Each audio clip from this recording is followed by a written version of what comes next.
প্রতিনিয়ত আমরা কি দেখছি চাঁদাবাজি। তারপরে এই নোয়াখালীতে গতকালকে একটা পরিবার থেকে দুজনকে হত্যা করা হয়েছে, আরো 3জন হাসপাতালে আছে।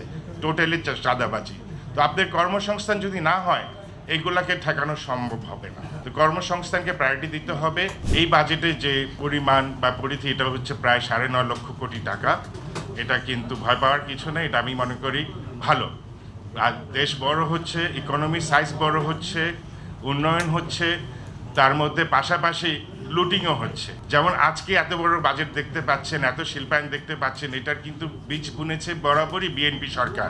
আর ফসল তুলেছে আপনারা জানেন কারা। এই যারা ফসল তুলেছে এই ফসল তারা কিন্তু অন্যায়ভাবে লুটিং করেছে, দেশ থেকে পাচার করেছে, তারা আপনার সেক্টরগুলোকে ধ্বংস করেছে, ব্যাংকগুলোকে ধ্বংস করেছে। এখন এই সরকারের কাছে দায়িত্ব পড়ে গেছে এগুলোকে রিপেয়ার করার।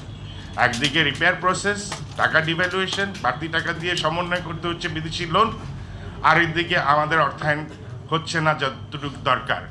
যেমন আমরা যারা স্পিনিং মিলের মালিক আছে, আমরা যারা তুলা কিনতাম, আমাদের টাকা ডিভ্যালুয়েশনের 45% আপনার টাকার মান হারিয়ে গেছে। তাহলে সে টাকার সমন্বয় ব্যাংকে করতে হবে, কিন্তু ব্যাংক সেটা করছে না, বা সরকারের হয়তো সেখানে মনোযোগ দিতে পারছে না বা করেনি। বিশেষ করে ইন্টেরিয়াম গভর্নমেন্ট, তাদের উচিত ছিল এটা সমন্বয় করা এবং সময় উপযোগী সিদ্ধান্ত, যেটা আমরা আশা করে থাকি সরকার নেয়, বহির্বিশ্বে নেয়, সেটা আমাদের সরকার করতে পারেনি। আমি referring two again interim government. তো সেটা যদি তারা সময় মতো করে থাকতো, তাহলে আজকে আমাদের 300 স্পিনিং মিল বন্ধ হতো না, 250 থেকে আরও 300 গার্মেন্টস ফ্যাক্টরি বন্ধ হতো না।